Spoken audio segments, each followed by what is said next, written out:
She was only 3 steps from the altar when a stranger leaned in and whispered words that shattered her entire life. "Say I'm your cousin. You're in danger. We need to leave now." In front of her stood the man she loved. Behind her waited a future she had dreamed of since childhood, and hidden in the crowd was someone watching her like prey. In that single heartbeat, she had to choose between a perfect wedding and her own survival. She walked away in a white dress, leaving screams, confusion, and heartbreak behind. What she didn't know was that this choice would expose a deadly secret buried for decades and change her life forever if she survived long enough to tell it. The morning of Lena Harper's wedding began exactly the way she had imagined it for most of her life. Soft sunlight slipped through the lace curtains of her childhood bedroom in Savannah, Georgia. The air smelled like hairspray roses and the faint sweetness of champagne. Outside, birds sang as if they knew something sacred was about to happen. Lena stood in front of the mirror while her mother adjusted the final buttons of her dress with trembling hands. The gown was elegant and simple, hugging her waist before flowing softly to the floor. It was the kind of dress that did not shout for attention, yet somehow demanded it. Lena barely recognized herself. She looked older, calmer, and more certain than the girl she once was. Today, she was becoming a wife. Down the hall, her best friend Rachel laughed nervously into her phone, coordinating last-minute details. The photographer called out gentle instructions. Somewhere in the house, someone popped open another bottle. It was joyful chaos, the kind that makes memories feel permanent. Lena pressed her palm against her chest and breathed deeply. 5 years. That was how long she had loved Ethan Miller. 5 years of late-night talks inside tiny apartments. 5 years of arguments over nothing and apologies over everything. 5 years of promises whispered in the dark about the future they would build together. And now here it was. The chapel was only a short drive away, nestled between oak trees, heavy with Spanish moss. When Lena arrived and stepped inside the quiet space, her breath caught. Candlelight flickered along the walls. White roses filled the air with a calming scent. Guests murmured softly as they took their seats. At the far end of the aisle, Ethan waited tall and proud, his eyes already searching for her. This was it, the moment she had dreamed about since she was a child. Her uncle walked beside her, steady and reassuring. The music began to rise, gentle and familiar. Lena felt her throat tighten as she took her first step forward. Every sound seemed louder, every emotion sharper. She could see her mother crying openly now. Rachel smiled at her through tears. Ethan smiled too, the kind of smile that made her feel safe. Then someone moved beside her. At first, Lena thought it was a trick of the light or perhaps a member of the wedding party stepping out of place. But the presence stayed. Close. Too close. She turned her eyes slightly without stopping and saw a man she did not recognize. He was tall, wearing a dark suit that felt too serious for a wedding. His expression was tight, controlled, almost rigid. He did not look at her. He did not smile. He walked in perfect rhythm with her steps, as if he belonged there. Lena's heart stumbled. Before she could speak, he leaned in just enough for his voice to reach her ears, and no one else's. "Say I am your cousin. You are in danger. We need to leave now." Her breath vanished. The words did not sound like a threat. They sounded like fear. Lena felt the blood rush to her ears. Her instinct screamed at her to stop, to pull away, to call for help. But the music kept playing. The guests kept smiling. Ethan kept waiting at the altar, unaware that the world had just tilted. "Who are you?" she whispered, barely moving her lips. "Do not ask questions," he murmured. "Just trust me. Trust him." The idea felt insane. This was a stranger interrupting the most important moment of her life. But there was something in his voice, something raw and urgent that made her chest tighten. This man was not pretending. He was not drunk. He was terrified. He subtly shifted his gaze toward the right side of the chapel near the back rows. Against her better judgment, Lena followed his eyes. And then she saw him, a man standing apart from the guests, half hidden by a pillar. He was not dressed for a wedding, no suit, no tie. A dark jacket hung loosely over his shoulders. His hair was messy, his posture tense. He was not smiling. He was not watching the ceremony. He was watching her. The intensity of his stare made Lena's skin prickle. His eyes were empty, yet burning, as if something inside him had been waiting a very long time. The bouquet trembled in her hands. "Who is that?" she whispered. "Someone who should not be here," the stranger replied. "And someone who will hurt you if we do not leave right now." Her steps faltered for half a second. Ethan noticed. Confusion flickered across his face. Lena forced herself to keep walking.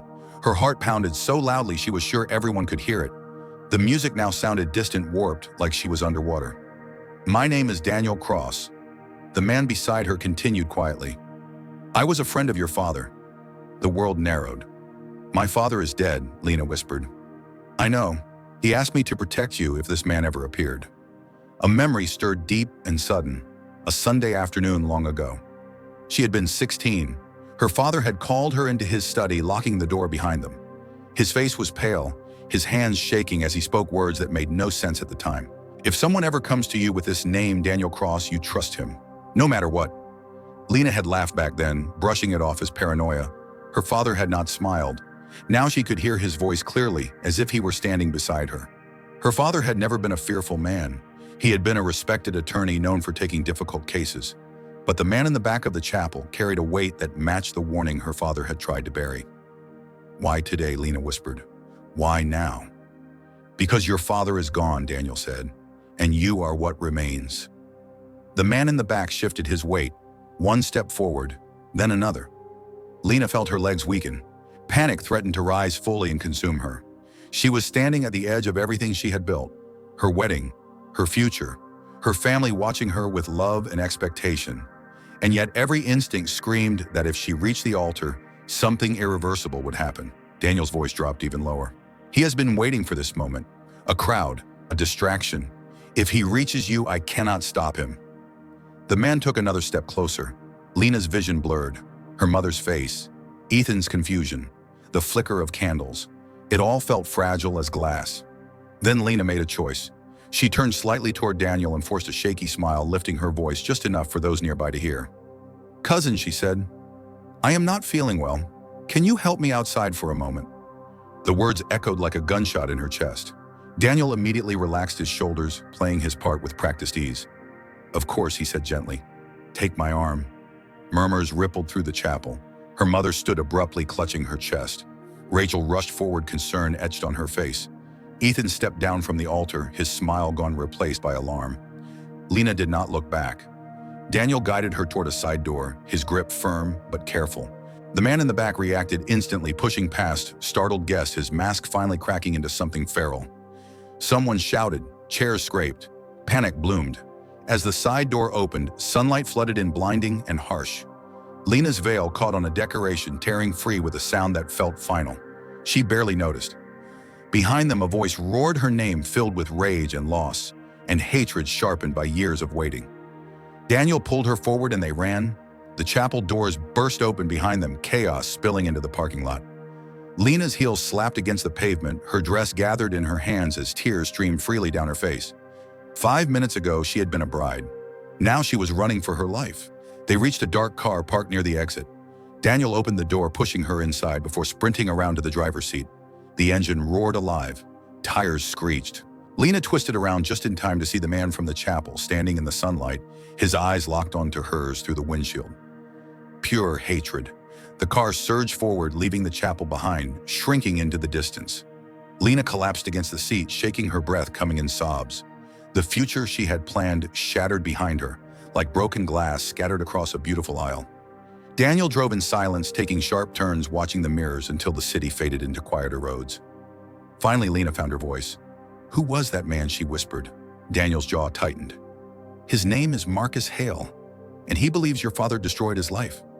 Lena closed her eyes as the weight of the truth began to press down on her chest. She had trusted a stranger over her own wedding. She had walked away from everything she loved without explanation, and she did not yet know if she would ever be able to go back. If you were standing in Lena's place at that altar, would you have trusted a stranger and walked away to save your life? Yes or no? The car did not slow down until the city fell behind them. Lena pressed her forehead against the cool glass of the passenger window, watching familiar streets blur into unfamiliar roads.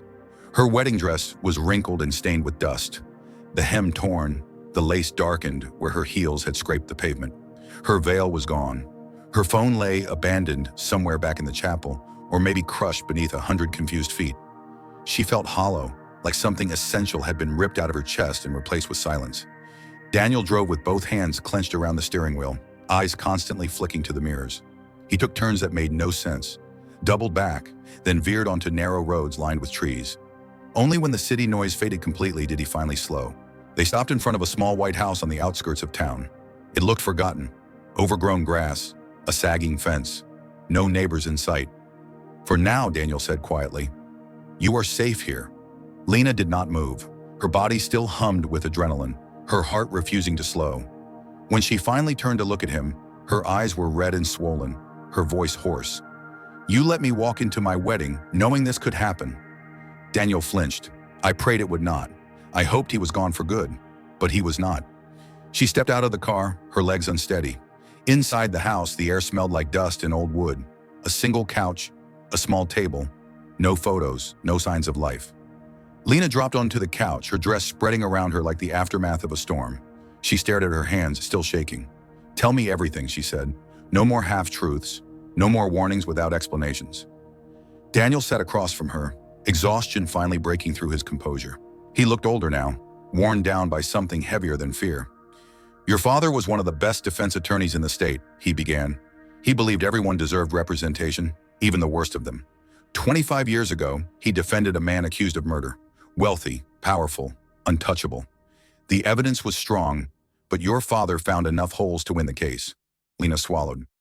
6 months later, that same man killed again. A young woman. She was Marcus Hale's sister. The room felt smaller. Marcus believed the justice system failed him. But more than that, he believed your father chose the wrong side. He believed your father valued his career over a human life. "That is not true," Lena whispered. "My father believed in the law." "I know," Daniel said, "but grief does not listen to reason." Marcus lost the only person he loved, and he decided your father took her from him. Lena closed her eyes as tears spilled freely. "My father never told me this." "He wanted to protect you," Daniel replied. "He hired me to watch Marcus. For years, nothing happened. Marcus disappeared, left the country. Your father thought the nightmare was over, until he died." Daniel's voice dropped. "Marcus waited until the one person he could not reach anymore was gone. Then he came for what your father loved most." Lena's chest tightened painfully. "Me? Yes." The silence between them grew heavy. Outside, the wind rustled through the trees like whispered warnings. "My wedding," Lena said softly. "He chose my wedding." "Crowds hide intentions," Daniel said, "and joy blinds people. He wanted to take something from your father, even in death.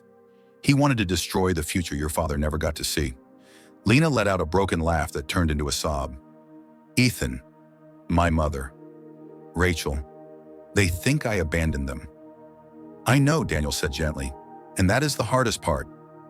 Her phone buzzed suddenly on the table where Daniel had placed it earlier. Lena froze. The screen lit up with Ethan's name, then again, and again. "Where are you? What happened? Please tell me you are safe." Her fingers hovered over the screen. Every instinct screamed to answer, to explain, to apologize. Daniel placed a hand over the phone. "Not yet. If Marcus thinks you have returned to your old life, he will try again." She pulled her hand back, guilt flooding her chest. "So I just disappear. For now." Days passed slowly inside the small house. Daniel brought food, made calls, slept lightly. Lena barely slept at all. Every sound made her jump. Every car passing down the distant road sent fear through her veins. At night, she replayed the moment she walked away from the altar. Ethan's face, her mother's scream, the look of betrayal she imagined settling into everyone she loved. One afternoon, Daniel returned with news. Marcus had been spotted near Savannah asking questions, watching. "He is desperate now," Daniel said. "Desperate men make mistakes." And he was right. Through old contacts and quiet conversations, Daniel pieced together a trail. Marcus had not only returned for revenge, he had been running illegal operations for years, using false identities and offshore accounts. Rage had kept him alive, but greed had exposed him. Evidence began to stack. Phone records, financial transfers, witnesses who had waited years to speak. 3 weeks after Lena ran from her wedding, Daniel came back with something different on his face. Relief. "They got him," he said. "Federal charges. He will never come near you again." Lena sank to the floor, the weight lifting so suddenly it left her dizzy. She cried then, not from fear or grief, but from release, from survival. When she returned to Savannah, the city felt changed, even though nothing looked different. The chapel stood quiet. Life had moved on. Facing Ethan was harder. They sat across from each other in a therapist's office weeks later. Words came slowly, painfully. Explanations did not erase hurt, but they softened it. Trust did not return instantly, but it began to rebuild. Ethan listened. He did not shout. He did not accuse. He simply held her hands and said, "You survived. That matters more than a perfect day." They married 6 months later. No crowd, no spectacle, just close family and honesty. Lena walked down the aisle without fear this time, knowing the cost of the choice she had made. She understood now that love is not always beautiful. Sometimes it demands sacrifice. Sometimes it demands walking away from everything you planned to protect everything you still could. As Lena looked at Ethan during their vows, she knew her life had not been ruined. It had been saved. If you were Ethan, knowing the truth now, would you forgive Lena for walking away on their wedding day? Yes or no? Lena thought the hardest part was over once Marcus Hale was arrested. She was wrong. Surviving danger is one thing. Living after it is something else entirely. In the weeks that followed her return to Savannah, Lena moved through life like someone learning how to breathe again. Familiar streets felt strange. The grocery store where she once shopped with Ethan now carried echoes of a future that almost vanished. Even the sound of church bells made her chest tighten. At night, she dreamed of the aisle, not the flowers or the music, but the moment she turned away, the moment her life split in two. Daniel kept his promise. Before leaving town, he sat with Lena one last time on the porch of the small rental house where everything had unraveled. "Your father would be proud of you," he said quietly. "He always wanted you to live without fear." Lena nodded, tears burning her eyes. For the first time, she truly understood her father's silence, his mistakes, his love. Daniel disappeared from her life as quietly as he had entered it. But what he left behind stayed. Healing was not immediate. Ethan tried to be patient, but patience did not erase confusion. Therapy sessions stretched long and heavy, filled with pauses and broken sentences. Sometimes Lena spoke, sometimes Ethan did, sometimes neither of them could. There were days when Ethan wondered if love was enough. There were nights when Lena wondered if she deserved forgiveness. The breakthrough came unexpectedly. One evening, months after the aborted wedding, they stood in the kitchen making dinner. It was nothing special, just pasta and music playing softly in the background. Ethan dropped a spoon and laughed at himself. Lena laughed too. It startled them both. That laugh did not fix everything, but it reminded them why they had chosen each other in the first place. Not for perfection, not for ceremonies, but for resilience. Ethan reached for her hand and said something that stayed with her forever. "I lost a wedding day," he said, "but I did not lose you, and I would choose that trait every time." That was the moment Lena stopped punishing herself. They planned a second ceremony quietly. No elaborate guest list, no pressure, just intention. 6 months after the day she ran, Lena walked into a small coastal chapel with fewer than 20 people present. Her mother sat in the front row, smiling through tears. Rachel squeezed her hand before taking her seat. The ocean could be heard faintly through open windows. Ethan stood at the altar again, but this time, there was no fear in Lena's chest. When she reached him, she did not look over her shoulder. Their vows were simple, honest, not promises of perfection, but of presence. When Ethan said, "I do," Lena felt something settle inside her, a peace that came not from safety, but from truth. Life moved forward. Lena returned to work slowly. She reconnected with friends who had once whispered questions behind her back and now listened with empathy. Some people understood, some did not.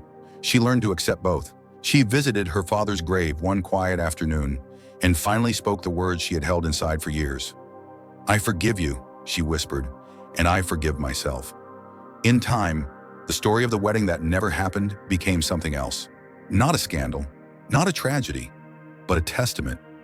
A reminder that sometimes the bravest thing a person can do is walk away from everything they planned to protect what truly matters. Lena and Ethan built a life that felt stronger because it had been tested. Their love was not untouched, it was earned. Years later, when someone asked Lena if she regretted leaving her first wedding day, she answered without hesitation, "No, because that decision gave me my life back." She learned that love does not always arrive wrapped in beauty. Sometimes it comes disguised as chaos. Sometimes it demands trust when logic fails. Sometimes it asks you to believe a stranger because your instincts know what your mind cannot yet accept. And sometimes walking away is not abandonment, it is survival. If this story moved you, do you believe Lena made the right choice in trusting Daniel and leaving her wedding day? Tell us how you feel and what you think about this story in the comments below. If you enjoyed it, please like the video, subscribe to the channel, and tap the bell next to the subscribe button so you never miss a new story. Let us know which country you are watching from and share this story with someone who might need to hear it today.